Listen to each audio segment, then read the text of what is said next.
स्वागत है आपका अपने चैनल टीचिंग विद बानी पर, जहां हम हिंदी की तैयारी को बनाते हैं आसान। तो तैयार हो जाइए अपने पेन और नोटबुक के साथ, बैठिए और शुरू करते हैं आज की क्लास को। आज की जो हमारी क्लास है वो मैराथन क्लास है। क्लास जरूर पूरी देखना और लास्ट में अपना स्कोर बताना, आपका स्कोर कितना गया हो और आपको क्लास कैसी लगी है। उससे पहले अगर आप चैनल पर पहली बार आए हो तो चैनल को सब्सक्राइब और वीडियो को लाइक जरूर करना। आज का हमारा पहला क्वेश्चन है, इंदुमती कहानी के लेखक हैं मास्टर भगवान दास, किशोरी लाल गोस्वामी, आचार्य रामचंद्र शुक्ल, इनमें से कोई नहीं। हाँ जी, इंदुमती कहानी के लेखक कौन है? तो आपको याद रखना, इंदुमती कहानी के लेखक किशोरी लाल गोस्वामी है। इसका राइट आंसर क्या होगा? Option B. बात करें इसकी प्रकाशन वर्ष कितना है, तो आपको याद रखना 1900। मैंने आपको क्या बताया? इंदुमती किशोरी लाल गोस्वामी द्वारा लिखी गई कहानी है। हिंदी में लिखी गई इस प्रथम कहानी का प्रकाशन 1900 ईस्वी में सरस्वती पत्रिका से हुआ था। आपको पत्रिका का नाम याद रखना, कौन सी पत्रिका है? सरस्वती पत्रिका। नेक्स्ट क्वेश्चन है, दुलाई वाली किस विधा की रचना है? कहानी, उपन्यास, रेखा चित्र, संस्मरण। हाँ जी, दुलाई वाली किस विधा की रचना है? तो आपको याद रखना, जो दुलाई वाली है ये एक कहानी है। इसका राइट आंसर क्या होगा? Option A. बात करें किसके द्वारा लिखी गई है, तो आपको याद रखना वंग महिला। किसके द्वारा? वंग महिला द्वारा लिखी गई है। क्वेश्चन क्या था? दुलाई वाली किस विधा की रचना है? तो आपको याद रखना दुलाई वाली वंग महिला द्वारा लिखी गई प्रारंभिक हिंदी कहानी है। हमारा next most important question, Premchand की कौन सी कृति अंग्रेजों द्वारा जब्त कर ली गई थी? कायाकल्प, निर्मला, सोजे वतन, इनमें से कोई नहीं। हाँ जी, प्रेमचंद की कौन सी कृति अंग्रेजों के द्वारा जब्त कर ली गई थी? तो आपको याद रखना वो कौन सी थी? सोजे वतन। इसका राइट आंसर क्या होगा? Option C. नेक्स्ट क्वेश्चन है, निम्नलिखित में से किस कहानी के लेखक प्रेमचंद नहीं है? बड़े घर की बेटी, ठाकुर का कुआं, मिस पद्मा, छोटा जादूगर। हाँ जी, किस कहानी के लेखक प्रेमचंद नहीं है? तो आपको याद रखना किसके नहीं है? छोटा जादूगर के। इसका राइट आंसर क्या होगा? Option D. अब बात करें जो छोटा जादूगर है, इसके लेखक कौन है? तो आपको याद रखना कौन है? जयशंकर प्रसाद। जयशंकर प्रसाद। मैंने आपको क्या बताया? छोटा जादूगर कहानी के लेखक प्रेमचंद नहीं है बल्कि जयशंकर प्रसाद है। नेक्स्ट क्वेश्चन है, सफेद कौआ कहानी के लेखक है मंजुल भगत, मृदुला गर्ग, रमेश पत्रा, सुरेंद्र तिवारी। हाँ जी, सफेद कौआ कहानी के लेखक कौन है? तो आपको याद रखना सफेद कौआ नामक कहानी की लेखिका मंजुल भगत है। इसका राइट आंसर क्या होगा? Option A. निर्मला वर्मा का चर्चित कहानी संग्रह है परिंदे, वंजर, तलाश, इनमें से कोई नहीं। हाँ जी, निर्मल वर्मा का चर्चित कहानी संग्रह कौन सा है? तो आपको याद रखना जो निर्मल वर्मा है इनका चर्चित कहानी संग्रह परिंदे है। इसका राइट आंसर क्या होगा? Option A. नेक्स्ट क्वेश्चन है, दामुल का कैदी के लेखक कौन है? प्रसाद, प्रेमचंद, सुदर्शन, यशपाल। हाँ जी, दामुल का कैदी के लेखक कौन है? तो आपको याद रखना जो दामुल का कैदी है इसके लेखक प्रेमचंद है। इसका राइट आंसर क्या होगा? Option B. हमारा नेक्स्ट और मोस्ट इंपोर्टेंट क्वेश्चन, जैनेन्द्र का पहला कहानी संग्रह कब प्रकाशित हुआ? 1934, 1939, 1929, 1937। हाँ जी, जैनेन्द्र का पहला कहानी संग्रह कब प्रकाशित हुआ? तो आपको याद रखना कथा का जैनेन्द्र का पहला कहानी संग्रह 1929 में प्रकाशित हुआ। इसका राइट आंसर क्या होगा? Option C. अब बात करें ये कहानी संग्रह कौन सा था, कहानी का नाम क्या था? तो आपको याद रखना फांसी। क्या नाम है? फांसी। क्वेश्चन क्या था? जैनेन्द्र का पहला कहानी संग्रह 1929 ईस्वी में फांसी प्रकाशित हुआ। नेक्स्ट क्वेश्चन है, राजा निरंवशिया कहानी के लेखक है पानुखोलिया, हरिशंकर परसाई, कमलेश्वर, रविंद्र कालिया। हाँ जी, राजा निरंवशिया कहानी के लेखक कौन है? तो आपको याद रखना राजा निरंवशिया कहानी के लेखक कमलेश्वर है। इसका राइट आंसर क्या होगा? Option C. हमारा नेक्स्ट क्वेश्चन है, प्रेरणा नामक कहानी रचित है नगेंद्र द्वारा, हजारी प्रसाद द्विवेदी द्वारा, जयशंकर प्रसाद द्वारा, प्रेमचंद द्वारा। हाँ जी, प्रेरणा नामक कहानी रचित है किसके द्वारा? प्रेमचंद द्वारा। इसका राइट आंसर क्या होगा? Option D. दोस्तों आपको याद रखना, प्रेरणा नामक कहानी मानसरोवर भाग 4 की पहली कहानी है। किसके भाग की? तो आपको याद रखना मानसरोवर, मानसरोवर भाग कौन सा भाग है? तो आपको याद रखना मानसरोवर भाग 4 की पहली कहानी है। क्वेश्चन क्या था? प्रेरणा नामक कहानी रचित किसके द्वारा? प्रेमचंद द्वारा। नेक्स्ट क्वेश्चन है, हरिविंदी किस साहित्यकार की कहानी है? मैत्री पुष्पा, मृदुला गर्ग, उषा प्रेमदा, मन्नू भंडारी। हाँ जी, हरिविंदी किस साहित्यकार की कहानी है? तो आपको याद रखना हरिविंदी मृदुला गर्ग की कहानी है। इसका राइट आंसर क्या होगा? Option B. मैंने आपको क्या बताया? हरिविंदी मृदुला गर्ग की कहानी है। नेक्स्ट क्वेश्चन है, बोलगा से गंगा किसकी रचना है? श्याम सुंदर दास की, सरदार पूर्ण सिंह की, राहुल साकेत्यान की, डॉक्टर नगेंद्र की। हाँ जी, वोल्गा से गंगा किसकी रचना है? राहुल साकेत्यान की। इसका राइट आंसर क्या होगा? Option C. मैंने आपको क्या बताया? बोलगा से गंगा राहुल साकेत्यान की रचना है। नेक्स्ट क्वेश्चन है, हिंदी की पहली कहानी लेखिका है? चंद्रकरण सोमदीक्षा, वंग महिला, होमबंती देवी, चंद्रमुखी ओझा। हाँ जी, हिंदी की पहली कहानी लेखिका कौन है? तो आपको याद रखना कौन है, जल्दी से बताइए। वंग महिला। इसका राइट आंसर क्या होगा? Option B. दोस्तों आपको याद रखना जो राजेंद्र वाला घोष है, ये वंग महिला उपनाम से प्रसिद्ध थी। तो इनका रियल नेम क्या है? तो आपको याद रखना राजेंद्र, हाँ जी, राजेंद्र वाला घोष। आपकी कॉपी में जरूर लिखना, क्योंकि इंपॉर्टेंट पॉइंट है। राजेंद्र वाला घोष है, इनका उपनाम क्या था? वंग महिला।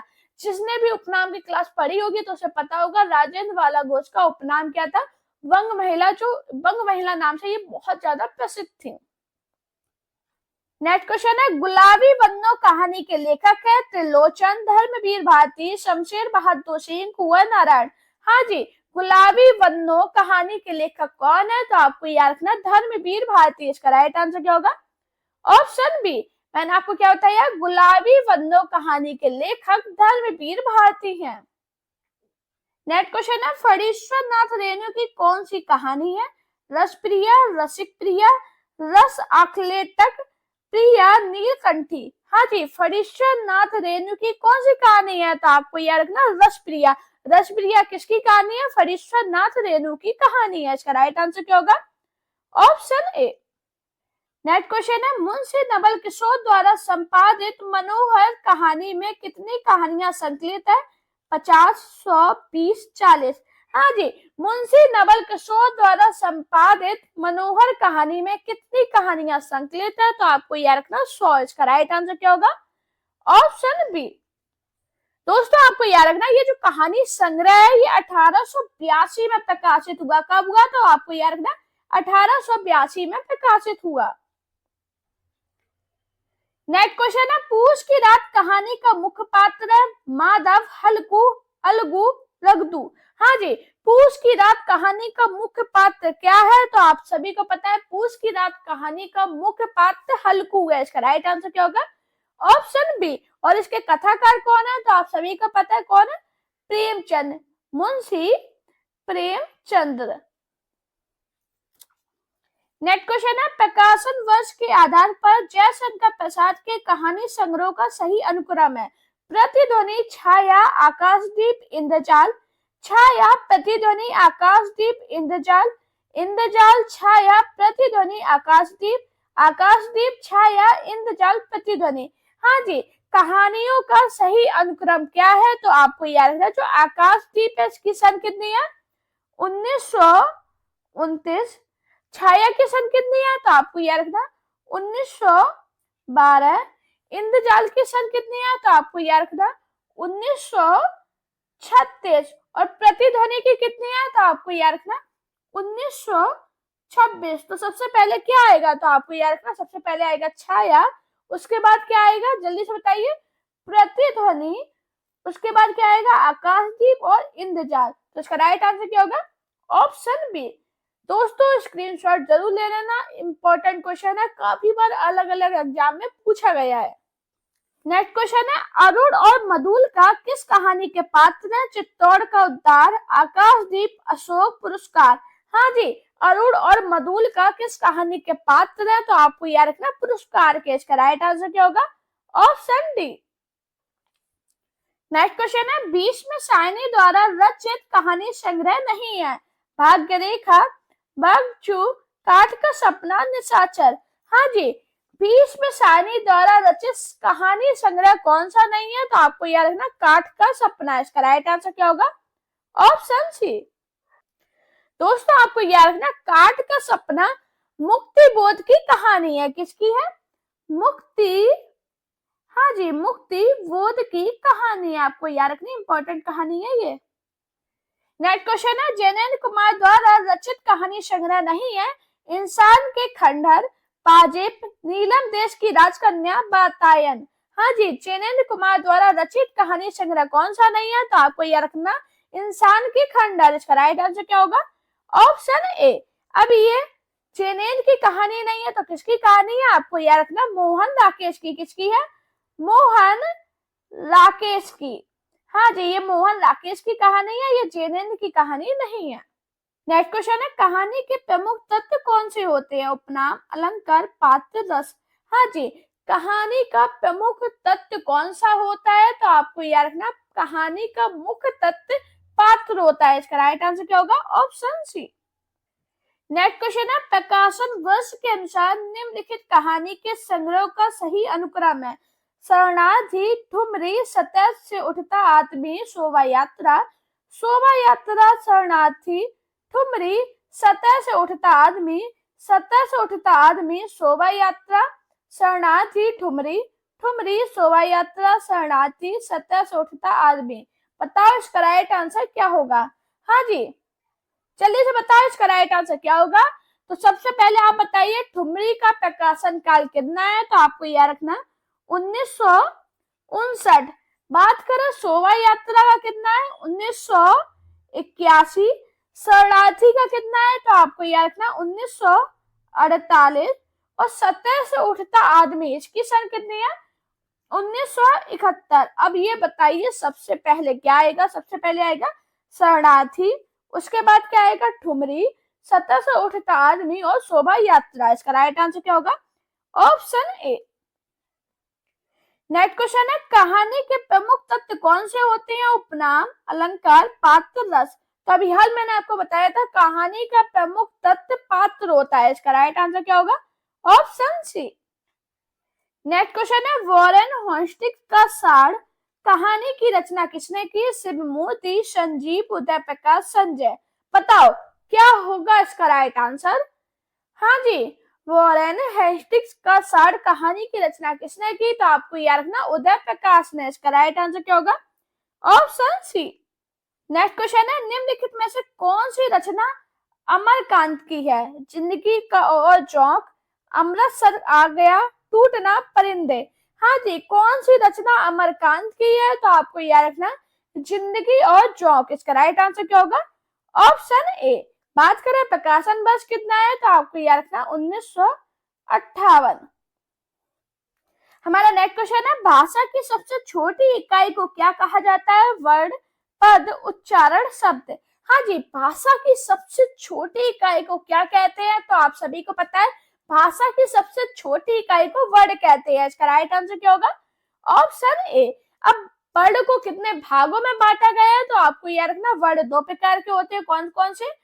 एक होता है स्वर और दूसरा कौन सा होता है? व्यंजन। आपको याद रखना इंपॉर्टेंट है। सभी को वैसे पता ही होगा, बहुत ही इजी क्वेश्चन है, बहुत बेसिक क्वेश्चन लिए हिंदी व्याकरण के जो इम्पोर्टेंट भी हैं और बहुत इजी भी हैं। सभी लोग जरूर बताना व्याकरण में आपका स्कोर कितना गया है। नेक्स्ट क्वेश्चन है, भाषा की सार्थक लघुतम इकाई किसे माना जाता है? शब्द, अर्थ, वर्ण, मात्रा। हाँ जी, भाषा की सार्थक लघुतम इकाई किसे माना जाता है? तो आपको याद रखना शब्द को। इसका राइट आंसर क्या होगा? Option A. लेकिन दोस्तों आपसे पूछा जाए उच्चारण की दृष्टि से भाषा की लघुतम इकाई क्या है? तब आपको याद रखना ध्वनि होगी। क्वेश्चन क्या था? भाषा की सार्थक लघुतम इकाई किसे मानते हैं? तो आपको याद रखना शब्द को। नेक्स्ट क्वेश्चन है, भाषा की मूल इकाई है अक्षर, संकेत, ध्वनि, वर्णमाला। हाँ जी, भाषा की मूल इकाई की बात करें तो आपको याद रखना भाषा की सबसे छोटी या मूल इकाई ध्वनि है। इसका राइट आंसर क्या होगा? Option C. लेकिन अगर इधर आपसे पूछा जाए भाषा की सार्थक इकाई क्या है तो आपको याद रखना भाषा की सार्थक इकाई वाक्य है और भाषा की मूल इकाई ध्वनि है। नेक्स्ट क्वेश्चन है वर्डों में कितने भेद हैं? 10, 2, 7, 8। हाँ जी, सभी को पता है वर्ड के 2 भेद होते हैं, तो इसका राइट आंसर क्या होगा? Option B. अब वो 2 भेद कौन कौन से होते हैं तो आपको याद रखना स्वर और कौन सा है? व्यंजन। हाँ जी, आप लोग कहोगे मैम इतने इजी क्वेश्चन क्यों लिए? ये सारे क्वेश्चन आपके किसी ना किसी एग्जाम में पूछे गए और इम्पोर्टेंट है। हिंदी भाषा की कुल वर्ण लिपियां हैं 44, 52, 33, 48। सभी को पता है भाषा की कुल वर्ण लिपि संख्या कितनी है तो आपको याद रखना 52। इसका राइट आंसर क्या होगा? Option B. नेक्स्ट क्वेश्चन है लिपि चिन्हों के क्रमबद्ध समूह को क्या कहते हैं? अक्षर, वर्ण समूह, वर्ण, वर्णमाला।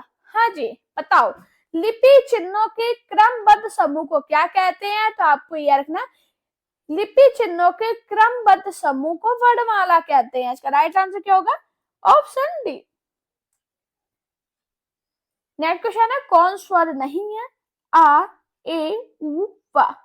दोस्तों ये क्वेश्चन इतना इजी है और जाने कितने एग्जाम में पूछा गया, चाहे आप किसी भी एग्जाम की तैयारी कर रहे हो 7-8 एग्जाम में ये लगातार पूछा गया कौन स्वर नहीं है, तो सभी को पता है कौन? वाह। वाह स्वर नहीं है बल्कि ये स्पर्श व्यंजन है। नेक्स्ट क्वेश्चन है स्वर किसका भेद है? संधि, वर्ण, समास, लिंग।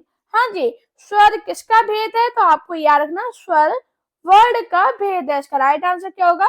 Option B. नेक्स्ट क्वेश्चन है मात्रा के आधार पर स्वर कितने प्रकार के होते हैं? 2, 3, 4, 5। हाँ जी, तो दोस्तों आपको याद रखना मात्रा के आधार पर स्वर 3 प्रकार के होते हैं। इसका राइट आंसर क्या होगा?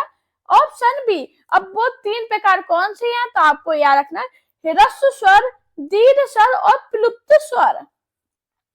नेक्स्ट क्वेश्चन है जिन स्वरों के उच्चारण में 2 मात्रा का समय लगता है, ह्रस्व से 2 गुना समय लगता है, उनको कहते हैं प्लुप्त स्वर, मूल स्वर, गुरु स्वर, लघु स्वर।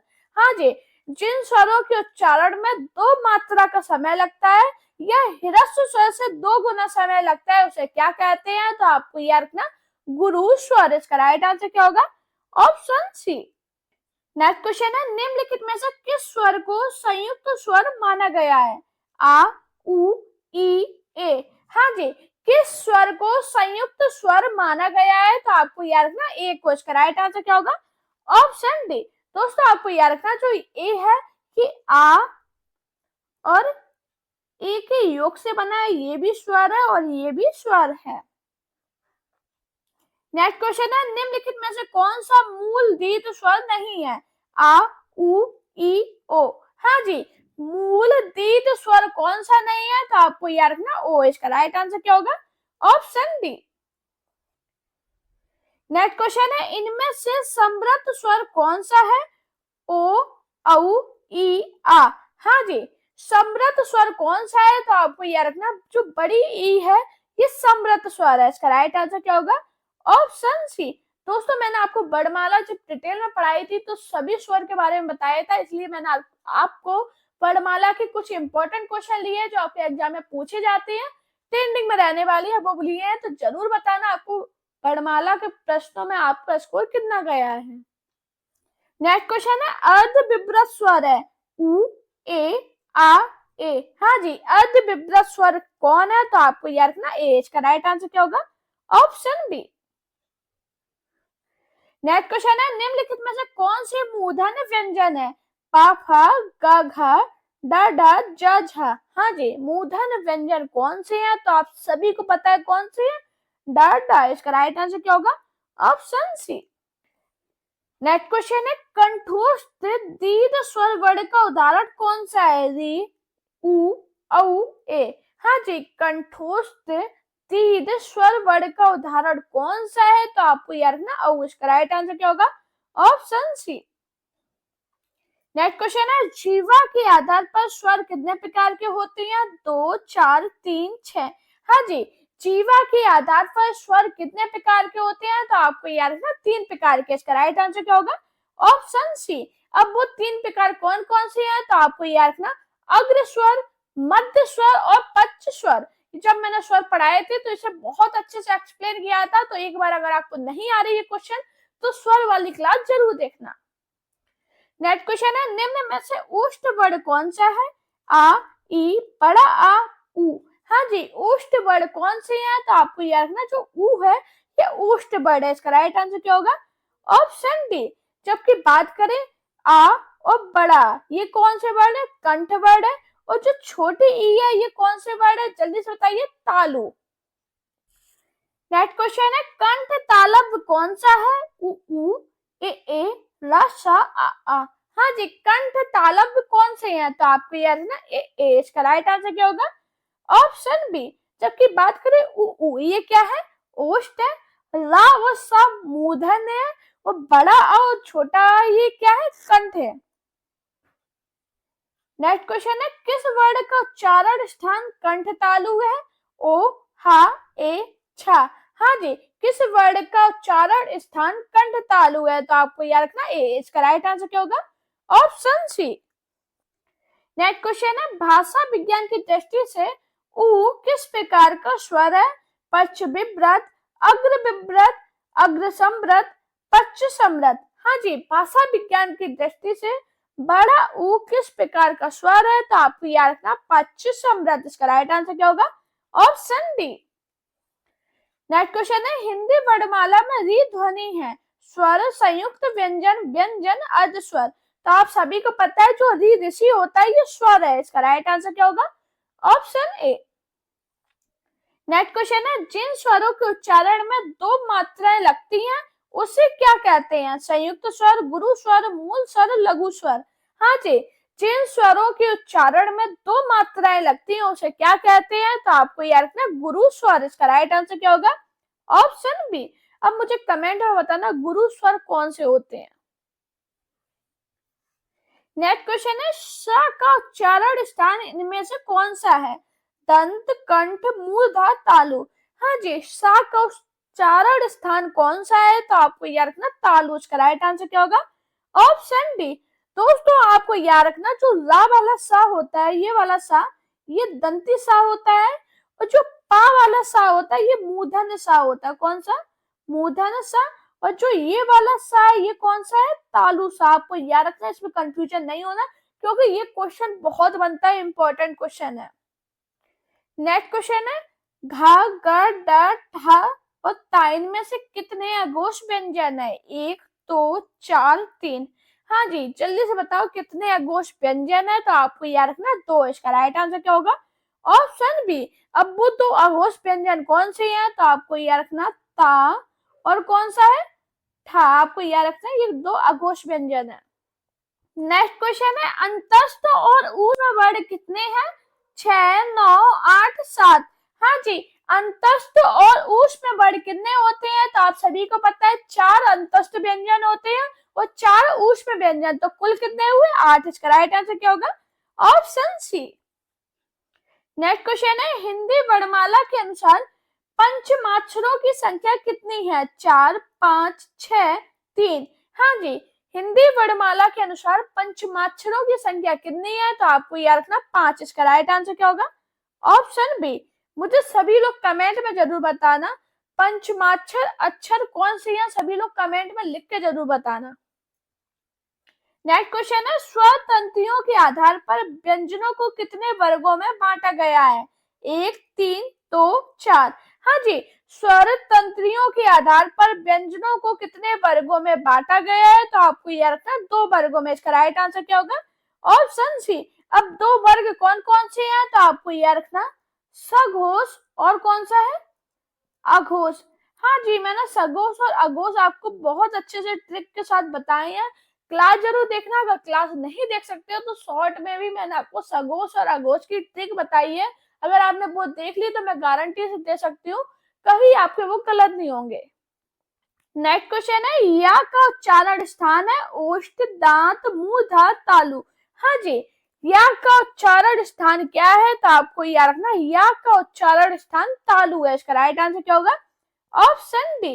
नेक्स्ट क्वेश्चन है, हिंदी की तालव्य ध्वनियां है चा छा जा झा ता था दा धा पा फा बा भा टा ठा डा ढा। हाँ जी, तालव्य ध्वनियां कौन सी हैं, तो आपको याद रखना चा छा जा झा, ये क्या है, तालव्य ध्वनियां। इसका राइट आंसर क्या होगा, ऑप्शन ए। नेक्स्ट क्वेश्चन है, श का उच्चारण स्थान है तालु मूदा कंठ दंत। अभी हाल मैंने आपको बताया था कि ये वाला जो पा वाला सा होता है, इसका उच्चारण स्थान मूधा है। इसका राइट आंसर क्या होगा, ऑप्शन बी। नेक्स्ट क्वेश्चन है, ला और सा का उच्चारण स्थान किस स्थान से होता है, कंठ ओष्ठ दंत तालव्य। हाँ जी, ला और सा का उच्चारण स्थान किस स्थान से होता है, तो आपको याद रखना दंत। इसका राइट आंसर क्या होगा, ऑप्शन सी। नेक्स्ट क्वेश्चन है, दांत और जीभ के स्पर्श से बोले जाने वर्ड को क्या कहते हैं, मूर्धन्य दंतोष्ठ दंत कंठोष्ठ। हाँ जी, तो दोस्तों आपको याद रखना दांत और जीभ के स्पर्श से बोले जाने वर्ड को हम दंत वर्ड कहते हैं। इसका राइट आंसर क्या होगा, ऑप्शन सी। नेक्स्ट क्वेश्चन है, पा फा बा भा मा व्यंजन होते हैं दंत तालव्य ओष्ठ कंठ। हाँ जी, तो आपको याद रखना पा फा बा भा मा ये ओष्ठ वर्ड होते हैं। इसका राइट आंसर क्या होगा, ऑप्शन सी। नेक्स्ट क्वेश्चन है, निम्नलिखित में से कौन सा वर्ड अंतस्थ नहीं है, या रा वा ला। हाँ जी, कौन सा वर्ड अंतस्थ नहीं है, तो आपको याद रखना जो वा है ये अंतस्थ वर्ड नहीं है। तो इसका राइट आंसर क्या है, ऑप्शन सी। अब मैंने आपको अंतस्थ व्यंजन की एक ट्रिक बताई थी, क्या बताई थी, वायरल। क्या बताई थी, वायरल, जिससे हम बात करें वा या रा और ला, ये क्या है, अंतस्थ वर्ड, जो कि बहुत इंपॉर्टेंट है, बहुत पेपर में पूछे जाते हैं। तो आपको याद रखना अंतस्थ वर्ड 4 होते हैं, कौन कौन से, या रा ला वा। नेक्स्ट क्वेश्चन है, दो व्यंजन जब एक साथ मिलते हैं तो क्या कहलाते हैं, संयुक्त व्यंजन, अंतस्थ व्यंजन, अल्प प्राण, महाप्राण। हाँ जी, दो व्यंजन जब एक साथ मिलते हैं उसे क्या कहते हैं, संयुक्त व्यंजन। इसका राइट आंसर क्या होगा, ऑप्शन ए। नेक्स्ट क्वेश्चन है, निम्न में से अल्प प्राण व्यंजन कौन सा है, खा घा गा ठा। हाँ जी, अल्प प्राण व्यंजन कौन सा है, तो आपको यह रखना जो गा है ये अल्प प्राण व्यंजन है। इसका राइट आंसर क्या होगा, ऑप्शन सी। नेक्स्ट क्वेश्चन है, निम्नलिखित में से कौन महाप्राण ध्वनि है, जा घ का पा। हाँ जी, अल्प प्राण महाप्राण की मैंने ट्रिक बता रखी है शॉर्ट वीडियो में, तो वो जरूर देखना।